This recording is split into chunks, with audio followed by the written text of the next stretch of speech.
Welcome to another episode of Surgeons' Lives. I'm your host, John Monson.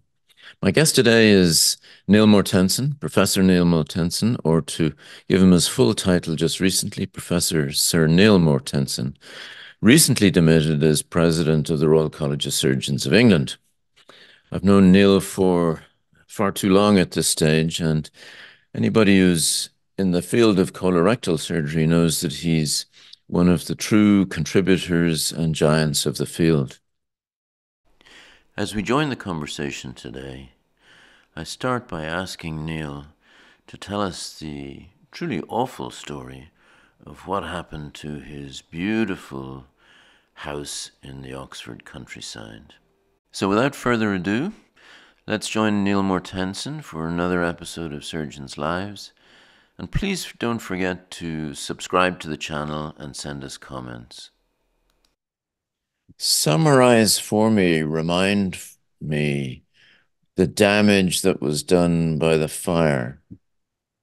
Okay, so 2015, I was at a meeting.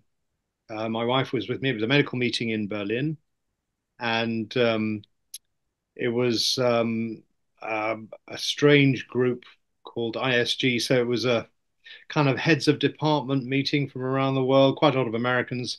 Anyway, got the call on the Sunday morning, your house is on fire. And so we hightailed back, got the first plane we could, and arrived to find that our home was completely gutted in the sense that it was non-inhabitable. One half of it, the oldest part from about 1450, was completely destroyed. The other half was blackened. And if I told you that the reconstruction took 3 years, it's a listed building, had to be done properly, all the roofs had to be redone. So we were out for 3 years. So we lived in the middle of Oxford.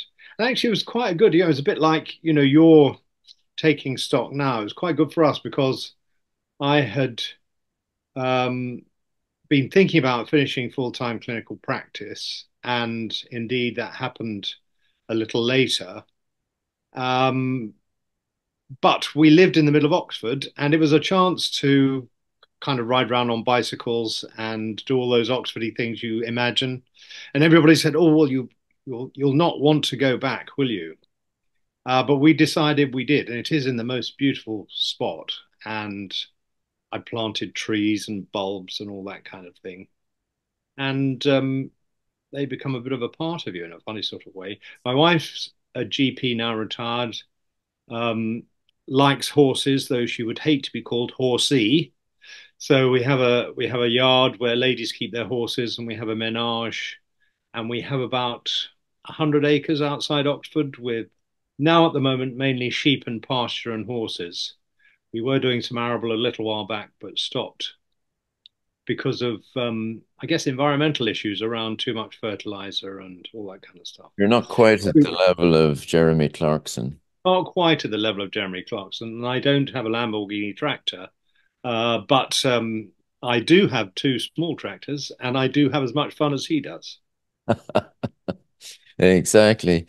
Um, and I guess one of the few advantages you've mentioned, one or two advantages of going through such an experience is that now at least you get all the things fixed in the house that you would have liked to have fixed but hadn't never got round to or couldn't afford Or to. probably couldn't afford to. So Exactly. Yeah. the insurance company paid handsomely. So yes, rewired, replumbed, re-electrically connected and organized, re-roof, re I remember instrumented, works. Perfect.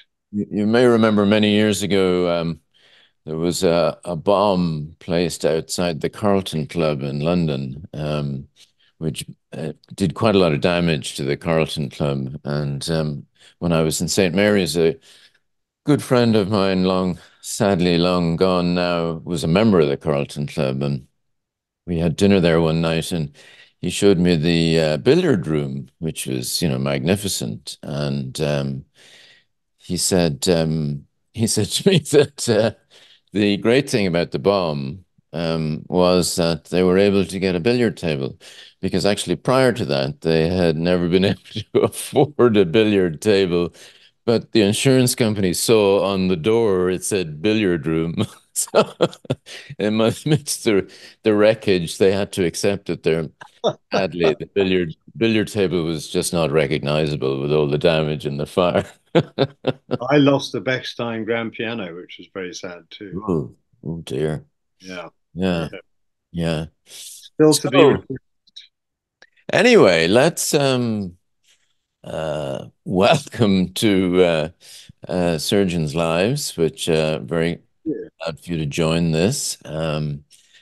It is, as I've said to you before, we spent a little time talking about the wonderfulness of the surgeon and their great career achievements, but also some other stuff that matters, what I call it, um, which is presumably going to matter a little bit more as people become more senior. And what I normally ask people, which I will ask you to do, is to start us off with just a few minutes of a life summary, starting with the words "I was born in." I was born in Windsor. Some say found in a paper bag outside the castle wall, but that wasn't true. I was born in Old Windsor Maternity Unit, and I was raised in a rather unprepossessing town called Staines on the River Thames. My parents had no money. My father was a conscientious carrier arms, as it were. And so post-war, we never had any money, never got any decent jobs. And I went to the local grammar school. It was called Hampton Grammar School then. It's now, as many grammar schools have been privatized in inverted commas. And then from Hampton Grammar School, I went to University of Birmingham Medical School. I, And along the way, I guess two things to say. My father had started high church, and when he went out in the war, he became very low church. So I was brought up in a very evangelical Protestant home, which didn't have a television or a record player till I was 14 or 15. oh, And my big way out was rowing at school. So I became a rower, and that gave me some independence. And I used to do very naughty things on Saturday nights after regattas, which my parents didn't know about. So it was of great. course, yeah. You're not built as a rower? Yeah, I mean, it's a very good point. In those days, 5'8", 5'9", 5'10" was quite tall, of course. I'm just under 6 foot, probably. So I wasn't the biggest in the boat, but I was, medium height for a schoolboy. So yeah, it was only Uh, school we were in. Yeah, it was also slightly more amateurish then. yeah, Now, I was just going to say the note about your dad being a conscientious objector. yeah. My own father was a conscientious objector, Didn't know that either. Uh-huh. which I did not know until the day of his funeral, Hmm. when his twin sister told me. And I'd known that he'd stayed behind on the farm when all of the brothers went off to war. This is in Dublin, you know. Yeah. He'd stayed behind on the farm, which didn't make any obvious sense because he wasn't the youngest. Um, and she told me this um, on the day of his funeral. And interesting enough, in terms of his behavior throughout his life, it suddenly made a whole lot of sense. Um, so it would have been perhaps nice to have known it earlier, but such is life, you know. Well, I got Oh, another Dublin connection in that my father was the issue of a Dane, hence the surname Mortensen, yes. and a Protestant Dubliner, Ah, Emily Beatrice Macready, who was actually an opera singer, and she didn't have my father till she was 44. wow. So we have Dublin Irish connections too.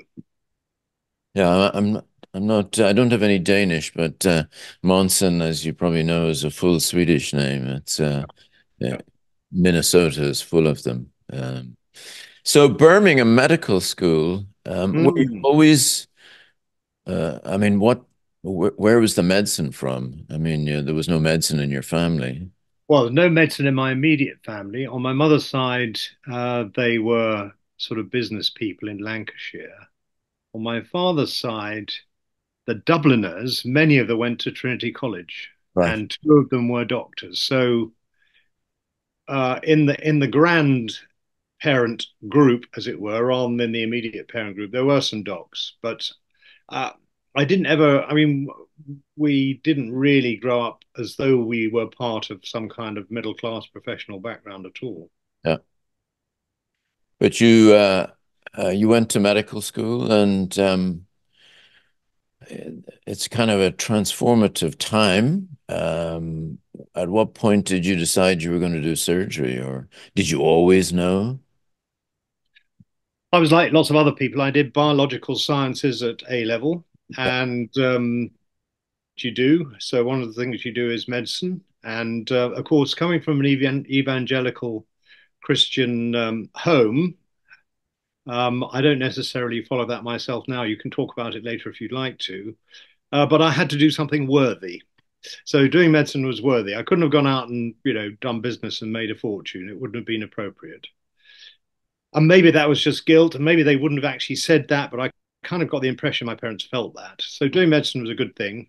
I got in a bit by the skin of my teeth. I've mentioned the rowing. I rowed all the time and I didn't do any work. And I was incredibly lucky because on the first day, we were all presented with our, I guess they weren't really our tutors. They were more our sort of shepherds and guides throughout the 5 years at medical school. And mine happened to be the professor of surgery, Jeff Slaney, who Ah, in due course became president of the Royal College of Surgeons himself. indeed. And he took me under his wing, and he arranged for one of my med school mates and I. He subsequently became a rheumatologist, but we both went to one of the Harvard um, surgical services at the Boston City Hospital. And there that summer, first long back, we did surgery, and I absolutely loved it. It was all work on transplantation research, and it was dogs, pigs, baboons, and we did the surgery, we did the anesthesia, we did the animal care, and it was absolutely fantastic. And I thought, wow, I want to be a surgeon. And so, how did you do that? So I tried to make sure I did surgical attachments as much as I could. I got a scholarship in my beginning of my end of my fourth year to go to Ethiopia on an elective, and there I did obs and gynae. And I wondered about obs and gynae for a little while. It was an amazing experience. There were no other Europeans there very much. But I decided that when I got back, because obstetric wasn't very attractive in the UK, I didn't want to do that. And then I also got a last year scholarship. So I spent a whole term at University of Minnesota. Ah, And there were both Najarian, who was a transplant surgeon, yeah. a bit of a big beast of the jungle, and Yes. of course Stanley Goldberg. Yeah. And I worked with both of them in my last year at medical school. And I just, had to do surgery after that. So, surgical house job in Birmingham. And my wife was determined we wouldn't stay in Birmingham. So, we went to Bristol, where I did anatomy demonstrating. And so, Jeff Slaney had been big break number one. Big break number two was that I met a lovely chap named Dr. John Morris, who was head of anatomy in Bristol and subsequently head of the preclinical school here in Oxford. And he was going away after I'd done my year of anatomy demonstrating and anatomy teaching. He was going away to Dartmouth Medical Yeah. College or Dartmouth College Yeah. to Mm. do a sabbatical. And he said, "Well, will you look after the anatomy department while I'm away?" And I said, "Well, why would I want to do that? I want to get on with my surgical career." And he said, "Well, maybe you'd be interested in something in the gut because I know you like the gut." And so he persuaded me to get interested in endocrine cells in the gut. because he was, he knew all about how endocrine cells worked in the brain and the pituitary and all that kind of stuff. And so whilst he was away, I had his lab and I looked after the anatomy department and I came out as an SHO with an MD, which was, pretty Not amazing. bad. Not bad. Pretty amazing, pretty amazing. So I got a big kick up the stairs, for which I'm enormously grateful. And then in Bristol, did house jobs, and because of the MD, I very quickly got a registrar job. Was only a registrar for a year, and then I was a senior registrar, all impossibly quickly. And of course, the southwest rotation from Bristol was amazing. I did a year in Exeter as a senior registrar, and I can tell you, at the end of it, I did so much surgery, I was sick of it, Yeah. which for me would be very, very unbelievable. So I had done hours and hours and hours of before the mass surgery and absolutely loved it. And I felt that I needed to have a bit more in the way of strings to my bow. So I then became in Bristol a senior lecturer, which is where And my academic bit began, I guess. I should, for the non-initiated, explain that in your case, the MD represented a doctoral thesis, Yeah, yeah, graduating from medical school in the UK, obviously with an MB, but the equivalent of a PhD, if you like. yeah. It was more common though in those days to do an MD than a PhD. Oh, sure. Yeah, yeah. Um, so Bristol at that time, when you were senior lecturer, was quite a little hotbed, wasn't it, if I recall correctly? Uh, Yeah, so the late lamented John yeah. Farndon. Uh, Yes, and interestingly, I was doing my endocrine cell research and actually looking at some of the endocrine cells in the stomach when David Johnson was still there doing his highly selective vagotomy. And I can tell you, as a research fellow, I saw in front of my very eyes the effect of H2 receptor antagonists, and his practice just completely dried up almost within 2 weeks. So upper GI surgery wasn't what it wasn't going to be for me. Yes, and then we had Robin Williamson, who was up interested in upper GI stuff, and I was senior lecturer with him. And then I'd actually been courted away to Oxford by the time that John Farndon started in Bristol and brought Derek Alderson with him. and David Bartolo. David Bartolo was with me, and I had two or three early research fellows working with me in Bristol as well. And we did. Maybe you remember some of the early work on intrarectal ultrasound. John Bainan, he was one of my research fellows. The early days of looking at how cancers get through the wall before we had MRI. It was very, very exciting. Yeah, yeah, there was a lot of good stuff and good people who went on to do good things. Yeah, It's surgery's like a biological organism. It's a life cycle, isn't it? It goes through periods of great excitement. And I always recall when I was in Leeds, actually, a surgeon had a highly selective vagotomy done. And my boss met him one day in the pub and said to him, how's the ulcer after the what he used to refer to as a highly defective vagotomy?" But and he said, "Oh, it's absolutely fantastic," he said, "and not a moment's problem as long as I keep taking the Tagamet." I thought it was all you needed to know. yeah, yeah. So Oxford was at that time under the, shall we say, supervision of the late great Sir Peter Morris. Yes, and of course he was interested in transplantation with a secondary interest in vascular surgery. Yeah. But GI had a bit of a name there because, of course, Sidney Truelove had been the famous IBD physician who came up with the Truelove criteria for ulcerative Yeah. colitis acute attacks, and he was followed by Derek Jewell. And interestingly, I went to see Peter shortly before he died, about a year and a half ago, and he said, "I did a really good thing getting you from Bristol." He said, "I was very, very pleased we recruited you." And I was recruited to the equivalent of a sort of A plus B contract, which Yes. existed in those days. So mainly NHS, with with a bit of icing on the cake, which was the academic stuff. and sort of fell into what was effectively an international IBD practice. It was absolutely incredible. And they used to get patients from all over. They had high volumes of really interesting, tough stuff. But when I started in Oxford, all the firms were arranged for the undergraduates. It was a small undergraduate school. They were mollycoddled and pampered like crazy. And each firm had a mixture of surgery. So I was initially on a firm with somebody who did a bit of endocrine surgery and a bit of pediatric surgery. And the other member of the firm was a very powerful, very senior urologist who, even if I had a patient who was very sick with Crohn's disease, claimed that his patient who needed a benign prostatectomy took precedence. It was those kinds of days. And you could understand that in that environment, specialization was pretty tricky. Yes. And I began to kind of push the envelope a little bit. I worked with Mike Kettlewell, who was on the staff, and the other major IBD surgeon. He was on another firm with also a very mixed group of surgeons, somebody doing breast surgery and other things.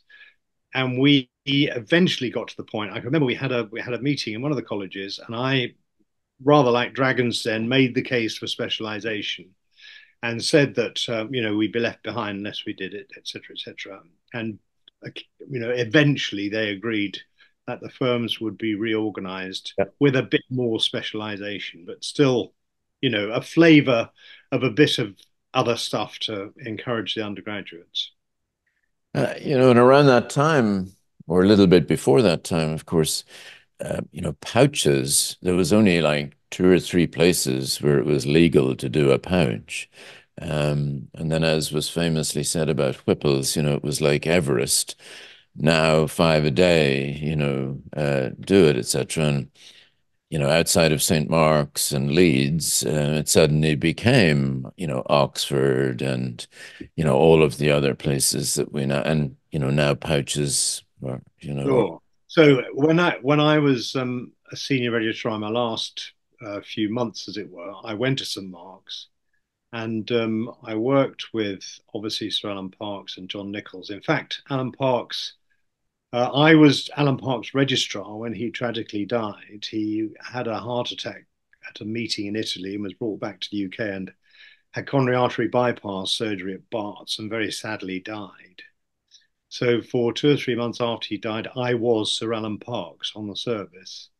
And I can remember pouch patients in those days had a pretty tough time. The yeah, complication rate was high. yeah. There were one or two of the of the patients who'd been there for months, and it was actually much tougher than it subsequently became. And then I when I went to Oxford, of course, Emmanuel Lee, who I'd replaced, he had been both a breast surgeon and a GI surgeon, Right. and he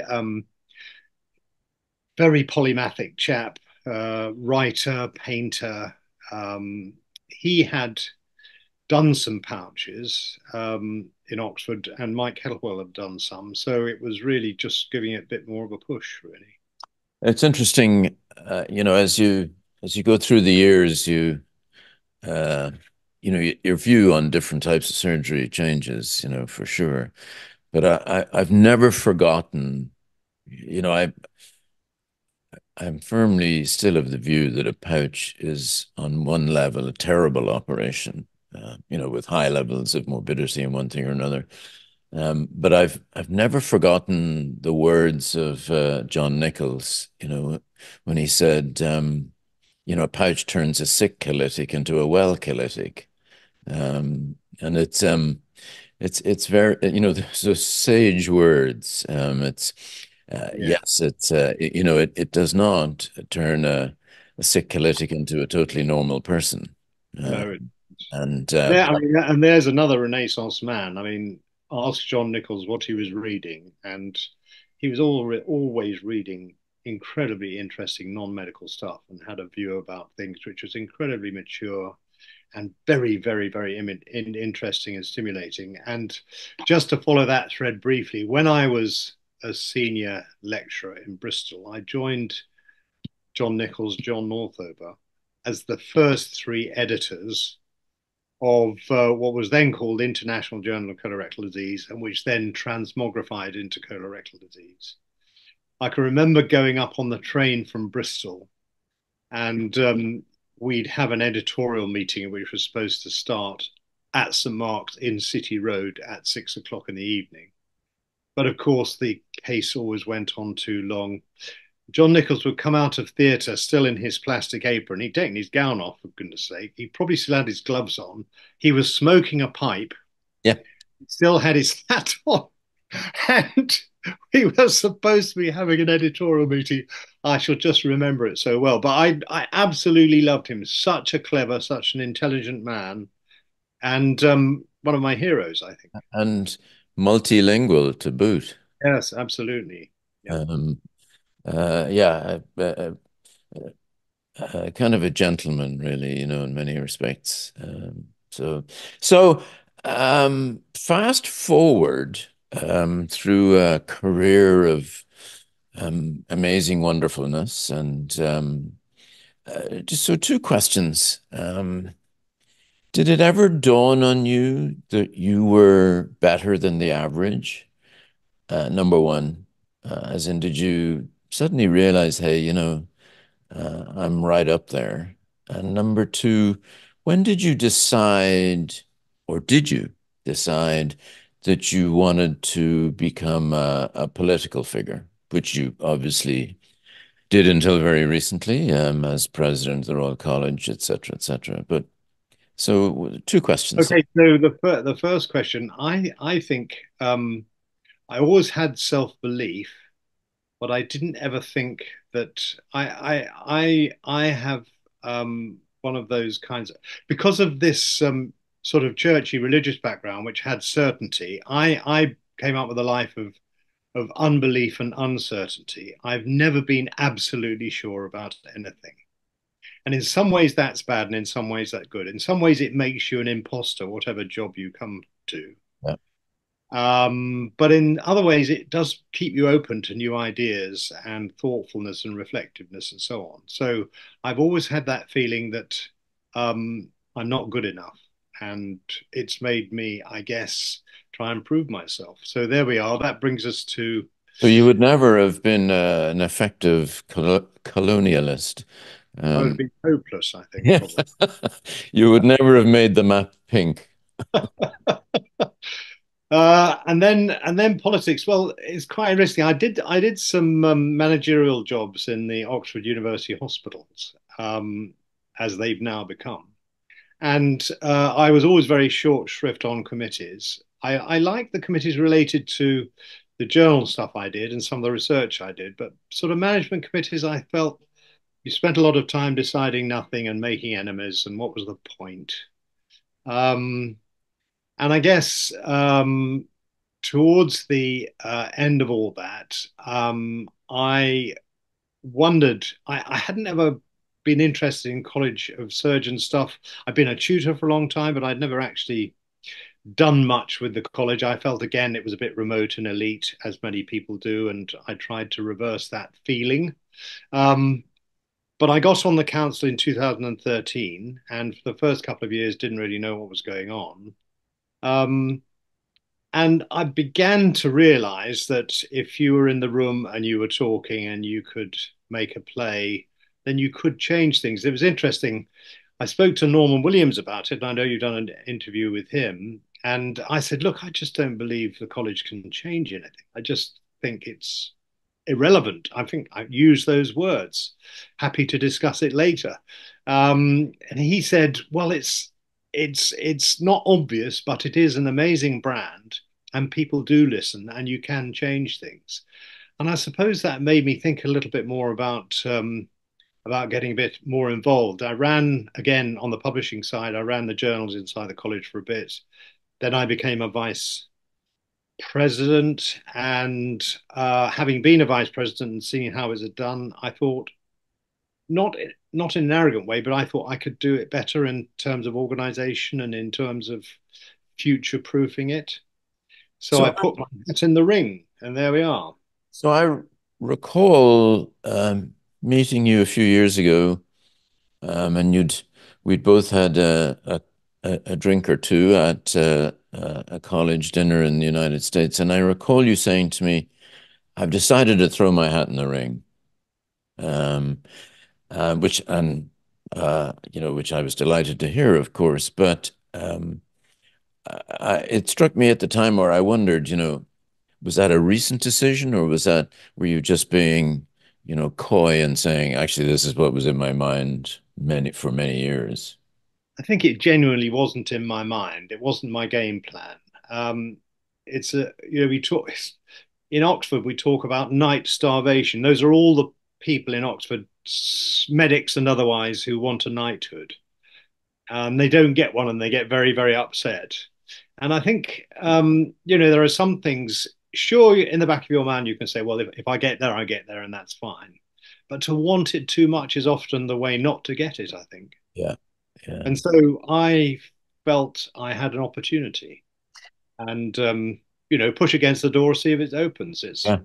It's a matter of opportunity. I asked Norman to, compare and contrast, if you like, the ability to bring about change through the model or the pathway that he has followed and you have followed, the college, versus the pathway followed, for example, by Ara Darzi. Um, a very different pathway with all of the compromises necessary in mainstream politics or any form of politics.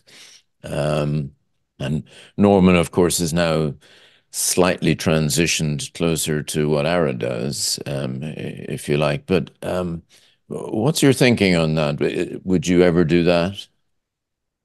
I have tremendous admiration and obviously know Ara very well, chatted to him a lot. Um, I've never been a party political person, and I know that Ara has been at least associated with the Labour Party, and Norman has at least been associated with the Conservative Party. And so I could never align myself enough with either of those two parties because we don't have a lot of other choice, enough to be able to go down the political route. And I suppose, yes, there are all those compromises. And I guess really mainly I never ever had the opportunity. And so my only opportunity was to have a go at the college, really. Yeah, it's interesting. People were, when Ara started down that pathway, and as you know, I've known Ara for 40 years. He was viciously attacked by people.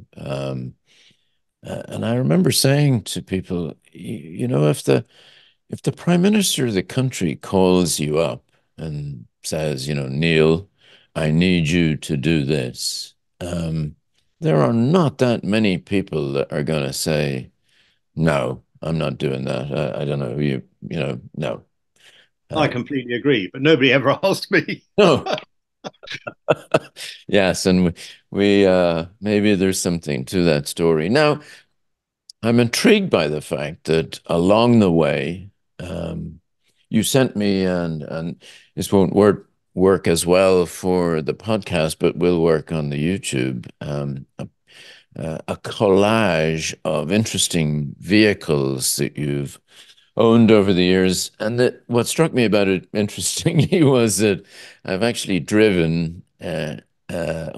Essentially every one of those cars over the years, which is deeply worrying because some of them are not the industry's finest. Um, but you started off with a bubble car, as people call it, or a micro car, et cetera, et cetera, which I always find amusing because, if somebody walked you up to a Messerschmitt or whatever it might be, a Heinkel today, I mean, they are literally just death on wheels. Well, this was the round one. It was a BMW, of course, my first BMW, Excuse and me. you could drive it. You could drive it at the age of 16, Yeah. 17, because it was same as a motorbike then. And I was doing this rowing, as I said, at school, and we whizzed all over the place. So it was my way of, um, getting around and being able to do the rowing and do all the traveling without relying on my parents. And I think, in their way, they made a sacrifice to even get me a little bubble car. So I'm absolutely delighted, and I'm pleased to note that on this podcast, YouTube broadcast. I'm very grateful to my parents for my first BMW. Be it that it burst into flames. Oh, that it burst into flames. Absolutely, bit of a theme there, unfortunately. They are, but they are just amazingly unsafe things. And then I think you said it wasn't actually yours, but you had one of the old-time great cars, which is the 2002 Yeah. So my father, fantastic car. Yeah. my father was a very, very kind man and interested in helping other people get on. And he befriended somebody um, at the church who I think was then 17 or 18 and had tuberculosis and had been very ill. And while he was ill, my father taught him to read properly and get on educationally. Anyway, this chap eventually formed a company which had a business, which had everything to do with motor engines and diesel engines. At the age of 15, I worked as an apprentice in the workshop, had the appropriate apprentice welcome to the business, tarring and feathering. I won't say any more. And I worked in the what they called I think they called it the black room or something like that. Anyway, basically all the engines came in and they were taken apart, and my job was to put them in tanks so Yeah. that all the paint and the oil came off. Then I had to buff every part up so it came out looking shiny, ready to be put together again. So anyway, I graduated from that um, to when I was 17, 18, to being the rep of the company, driving this BMW 2002 around the southeast of England. I tell you what, it was just fantastic at that age. It was the most wonderful car. So again, I was spoilt. Well, they're great cars now, and for example, in vintage or historic racing, they're there. The engine, of course, became the basis for the turbocharged Formula One engine that won all those world championships. It's one of that M10 engine is one of the all-time greats. And then you went through a phase of rolling Renaults, as I call them, Renault 4, etc. Fantastic things that achieve amazing angles that owe nothing to physics, leaning over as you go around the corner, etc., with the strange shift on the dashboard, etc. Well, I mean, that series of cars is almost, for a junior doctor without a lot of money, in those days, it was sort of family history because you graduated from little cars to slightly bigger cars. You could never afford anything new. I often got it secondhand from GP friends who were by then Yes. making more dosh. And you needed a bigger car as the kids came along, so it became an estate car um, and you sort of gradually graduated from one to another. I don't want to give everybody the impression that I'm completely obsessed with cars No, no. on the program. It's just that cars in a way tell part of our life story, don't they? They do, and it's because you're very old, therefore you've owned lots of cars over the years. Um, you owned a Triumph Herald Vitesse. Just a small factoid about Triumph Heralds is the front uprights were used by Bruce McLaren in his first Can-Am cars, and because you could buy them off the shelf. So the Triumph Herald, which wasn't the fastest thing in the world, its uprights were doing 170 miles an hour on a Can-Am car. But what I was going to say to you was that working in Oxford and being a laddie-da Southerner, as the opposite to Norman, of course, you should have been driving around when you had some money in British gentlemen's expresses, Jaguars, Bentleys, Bristols, etc., or indeed an Aston Martin. But in fact, you've stuck with German stuff over many years. Yeah, I think I like cars, but I didn't like them enough to spend that much money, I guess you'd have to say. Although one of the pictures I sent, and perhaps we can just briefly reference him, a great friend and colleague in Oxford, A chap named Brian Warren, who was our histopathologist, sadly died of Uh, cancer complicating Crohn's disease. Um, he was an inspiration in the early days of MDTs before they became official.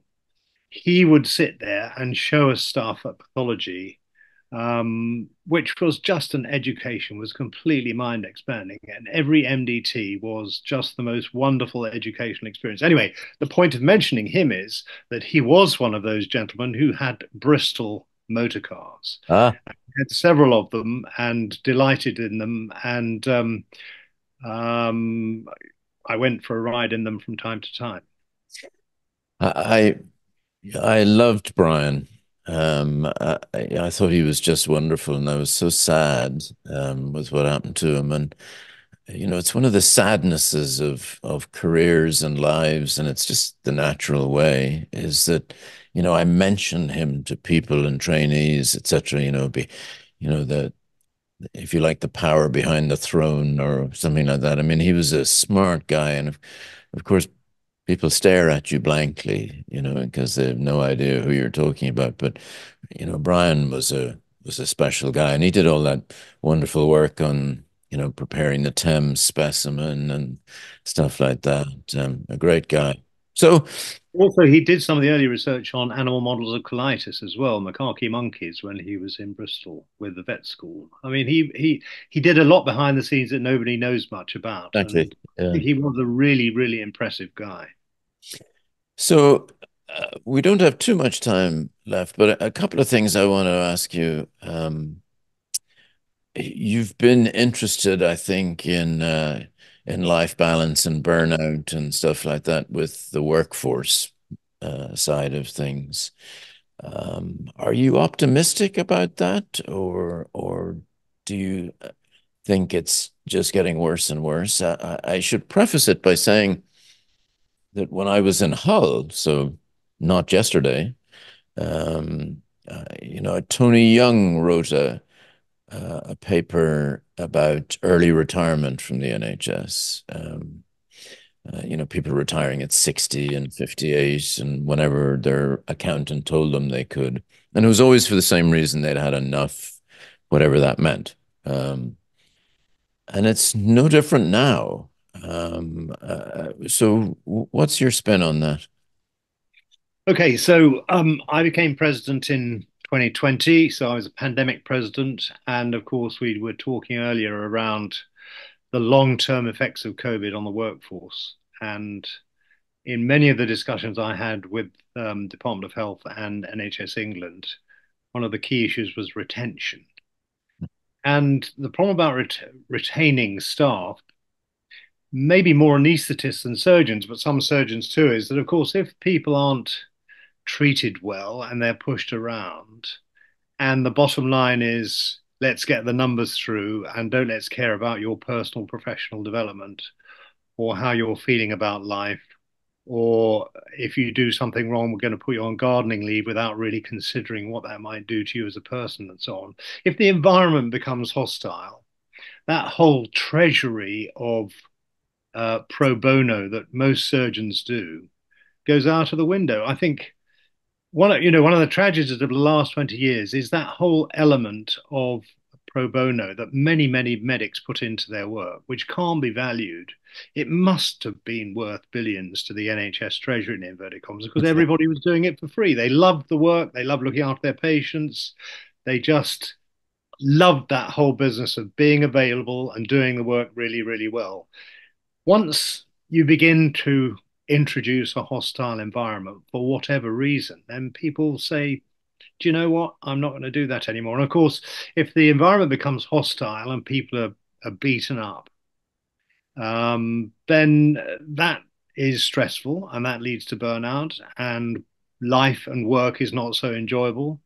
And then if you add the pension thing, and then you add the fact that often there are staff shortages and there's the need to constantly fill in, and you're working in an environment which is underfunded and under pressure, people begin to say, maybe it's time to go.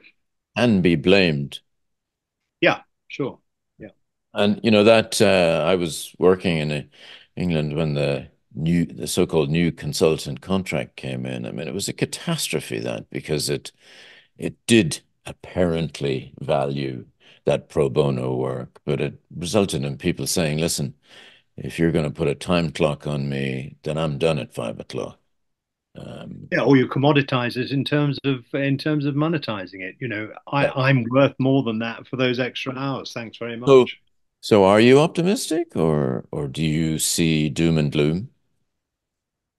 I'm always an optimist, but I think it's a very, very tough time. I think there are still lots of people who will find, as you and I have done, that surgery is one of the most rewarding pastimes, careers, professions you can possibly take part in. But new generations, new social, political, cultural climates. I've been talking to some young, recently appointed colorectal surgeons, and they are feeling that the environment is all very much on productivity and numbers and nothing else. And they're saying to themselves, do you know, I don't think I can stay with this for the next 20 years. They've maybe done 10. Yeah. They want to advance their careers, they want to develop professionally, and they're not allowed to in the environment of the health service at the moment. So a number of those are doing things like starting up a company. Yeah. Yeah. So they're going into innovation entrepreneurship, or they are having a portfolio career where maybe they do some writing education, et cetera, and don't provide the full-time service. Or, as increasingly is happening in the southeast, of course, surgeons who are only half time in the National Health Service and they're half time in the independent sector.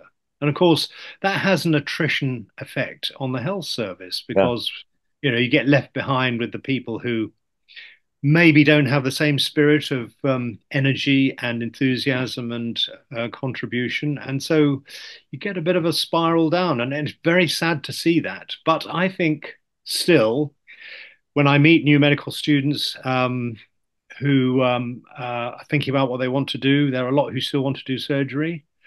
I hope that there will be, a major change in the environment such that people are encouraged to stay on. But it's high maintenance, and Yeah. there are some who say, culturally at the moment, it's too high maintenance for the modern generation of medics. I don't believe that's true for everybody. I mean, I think there are people who choose lifestyle choices, and there are those in surgery as well as other specialties, aren't there? I mean, Yeah. you and I chose a really hardcore specialty, which is, super, super, super demanding, and we could have chosen something easier. People bemoan the attitude of Gen Z people, but there's a little element of Gen Z that we could have done with. Yeah. Uh, you know, so let me ask you another question. So you were just finished as president of the college, and if I asked you one thing you were proud of from your contribution to the college, what would it be?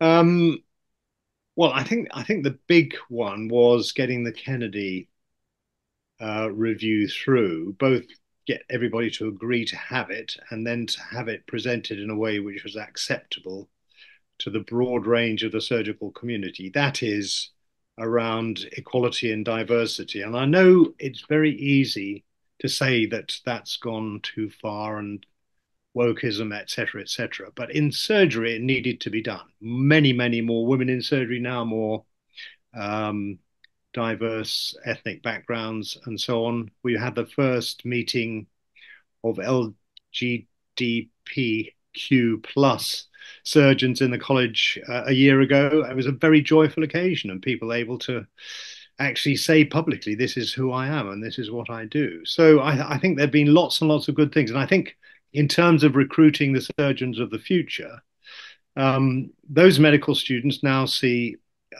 what is part of the figurehead of surgery, the college, as being a much more inclusive and open and friendly and welcoming and less elite white male place, which I think can only be good for the profession in the long term. No, I But think that's true.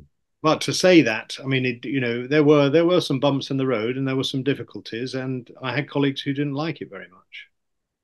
Yeah, I mean, I totally agree. I mean, hats off to that. I would say also that your shepherding of the transformation of the physical estate of the college will be a lasting legacy. It's sadly the case that reports and reviews come and go and are filed, but physical building and is always there, and even though your name might not be on the building or etc., it's a contribution for the generations to come. Yeah, yeah. Sure. Now, some light-hearted stuff. So, a few questions here. So, I'll start off by asking you if you'd not been a surgeon, what would you be? Well, again, I'd be full of uncertainty and insecurity about it, but I would like to have been an opera singer. An opera singer. Yeah, I'm an opera singer, and like Rob Madoff, I'm crazy about opera. Yes. I'm crazy about music. I play music all the time. I used to play music in theatre, Opera? and not opera in theatre. No, you have to choose the right kind of music, and you have to have a good collaboration with your anaesthetist. So we had a very broad range of musical taste, and of course, the pace needs to change towards the end of the day to make it a bit more racy and pacey. Um, yep, and one of my pastimes now is I go to opera a lot, and that would I would say be one of my hobbies and pastimes. So I would like to have been an opera singer in the sense that yeah, a combination of acting and music drama. I mean, that's why film's so successful because you have the music and the visuals. I had a scrub nurse in Hull who, when I would say, "Okay, we're going to close this, we're done," she would wave at the theater porter who was primed to play Tina Turner, "Simply the Best." But I always thought there was a considerable amount of irony associated with that. But I didn't delve into that. So, uh, what is your secret passionate sports team? Well, I'm going to tell you about my secret passionate sport. And so I am chair president of the Oxford University Tennis Club, which is actually real Real tennis. tennis. Yeah. Real tennis is the old game played inside Henry VIII and all that. There are about 15 courts in the UK, four or five in the States. We have an annual varsity match, which is just coming up at the beginning of March at Lord's. And we have a very nice dinner in the long room. So that's part of my alternative non surgical life. And if it's football, I'm an Arsenal supporter. And I still go to Henley to watch rowing to remember my glory days and my youth. Of course you do. What's your favorite holiday spot, vacation spot? I really like skiing, and one of the things we haven't talked about, but very briefly I'll mention, is that it's the 25th anniversary next year of the Alpine Colorectal Meeting, which I set up with a Swiss colleague named Jean-Claude Gibel, Okay. and it's been very, very influential. I feel in terms of succession that I brought on many of the bright young things of Europe through that meeting. They've had a network and they've been able to express themselves and develop themselves Great. in their No, in it's their been a huge success, and it's spun off into Alpine Upper GI, and yeah, quite lots of other things. So I like to go skiing, I and then anticipate, by the way, yeah, being invited for the 25th anniversary. It's the least you could do. okay, I'll see what I can do. Leave it with me. And then we have a house down in Cornwall in a village called Portscatho near St Moor. So south coast of Cornwall. It's unspoilt. A lot of it is National Trust. Have a little boat moored on the river, day boat, and The gaff it's rigger. really lovely. There The we are. gaff rigger? Gaff rigger, of course. Yes, of course. Wooden spars. Yes. So, favorite food? I guess it would have to be. I do like Italian food, and I like cooking Italian food. So, yesterday I cooked a spaghetti carbonara, and I agree. Something like really, really well cooked ribeye beef or something like that is really super special. But I think for everyday eating, I think Italian food is perfect. And if you here's your two-car garage question. No budgetary restraints. One daily driver and one weekend driver. Oh my goodness me. Hmm. Well, I think I've got them. So I've got the Land Rover, the farm Land Rover, um, which is still in pretty good nick and is very good for every day and very good for wet weather. We've had a lot of floods around here in the last week or so. And then I've got the Porsche. So I've got a very nice combination. Can't say better than that. So final question is, how would you like to be remembered and how do you think you'll be remembered? My wife's just come through the door and is listening. She can submit So her this, answers. this is maybe not the answer I was going to give you. Yes, well, she can always email me with the correct answer. Yes, yes.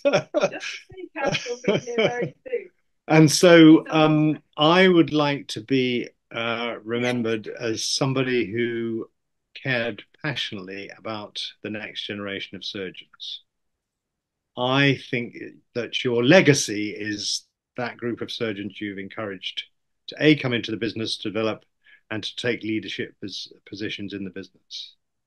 And to do that without being a tyrant. I think you can do it without being a tyrant. And I think I've done it, I think, in a more persuasive way rather than pushy way. And for example, when I go to the Alpine Colorectal Meeting, a lot of the guys standing up at the European meeting now in colorectal, they're all people who've been research fellows with me or fellows with me on the service, and it's just fantastic to see them blossom and become the next generation.